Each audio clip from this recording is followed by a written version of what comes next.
Bonjour, à la librairie Nos Racines d'Auvergne, nous avons retrouvé Albert Duclos qui nous a présenté son nouveau livre, Les Dames de Fontanges. Albert Duclos, bonjour. Oui, bonjour. Nous sommes heureux de vous retrouver à la librairie Nos Racines d'Auvergne pour dédicacer votre dernier roman, Les Dames de Fontanges. Oui. Pourriez-vous nous en faire une brève présentation? Eh bien, c'est un roman historique qui se passe au début du règne de Louis XIV, qui m'a été inspiré par un événement qui s'est produit au village de Fontanges. Le village de Fontanges se tient à 3 kilomètres en dessous de Salers, dans ce qu'on appelle la Haute-Auvergne. Et à cette époque, il y a eu une révolte de paysans contre leur seigneur, le marquis et la marquise de Fontanges, suite au décès d'un jeune garçon qui a été renversé par un cavalier au cours d'une chasse à courre. Et les paysans ne l'ont pas accepté et se sont révoltés. Et dans le même temps, il y avait une jeune femme qui avait accouché d'un enfant qui n'avait pas vécu. Et à cette époque, les dames de la noblesse, de la haute bourgeoisie, n'allaitaient pas elles-mêmes leurs enfants. Elles recrutaient pour cela une nourrice. Et lorsque la marquise de Fontanges a été au courant que Catherine, cette paysanne, avait perdu son bébé et qu'en conséquence elle avait du lait, elle l'a embauchée comme nourrice. Et Catherine s'est installée au château, elle a eu la confiance de ses maîtres, mais c'était une paysanne, elle a épousé la cause des révoltés, et grâce à ses fonctions auprès du marquis et de la marquise de Fontanges, elle a pu tenir ces paysans révoltés au courant des projets de répression du marquis et de la marquise de Fontanges. Et j'en ai fait donc cet ouvrage. Et autre chose, euh, au bout de quelque temps, la marquise de Fontanges a voulu récupérer son enfant, mais Catherine s'était attachée à cet enfant qu'elle avait nourri de son lait. Elle s'y est opposée, et les dames de Fontanges, c'est tout simplement le combat de ces deux femmes pour cet enfant. C'est donc un roman inspiré d'événements réels. Oui. Qu'est-ce qui, dans ces événements, a suscité votre intérêt? Eh bien, j'ai commencé à l'écrire en septembre 2019, au moment où commençait ce qu'on a appelé l'épisode des Gilets jaunes.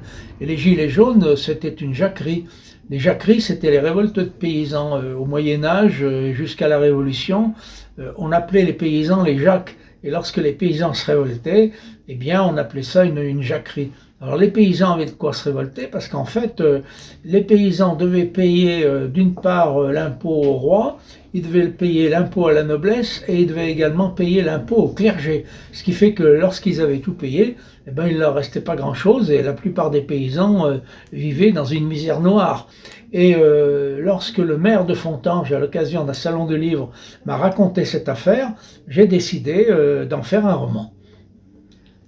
C'est donc un roman qui aura une portée politique? Ah ben écoutez, moi je pense que la littérature a toujours une portée politique et c'est vrai que cette jacquerie ressemble exactement à l'affaire des Gilets jaunes ou disons plutôt que les Gilets jaunes, pour moi c'est une jacquerie. Comment effectuez-vous la transition entre le thème des révoltes paysannes et la lutte de ces deux femmes pour un enfant? En fait, il n'y a pas de transition, les deux événements sont étroitement mêlés et en permanence parce que cette Catherine utilise la confiance que le marquis et la marquise de Fontanges ont mis en elle pour renseigner les révoltés. Par ses fonctions, elle est très proche du marquis et de la marquise de Fontanges.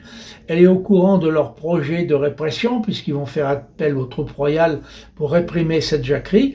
Et elle va donc, par l'intermédiaire d'un petit paysan, elle va renseigner les révoltés sur les projets de répression du marquis et de la marquise de Fontanges. Et puis un jour, il fallait s'y attendre, elle est prise sur le fait, la marquise de Fontanges s'en prend à elle, et pour pouvoir se défendre, qu'est-ce qu'elle fait?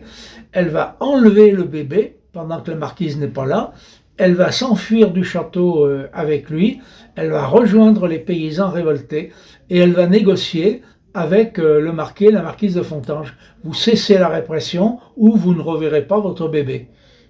Y a-t-il des parties, des éléments de votre roman que vous avez purement inventés ou est-ce que tout ce que vous avez écrit est tiré de faits réels? Alors, c'est un roman. Catherine a une très très belle histoire amoureuse avec le chef des paysans révoltés. Et cette histoire amoureuse, bon, je l'ai inventée, je l'ai imaginée, parce qu'on ne conçoit pas un roman sans une belle histoire d'amour, mais la révolte en elle-même, la répression de la révolte par les troupes royales, est bien un événement historique.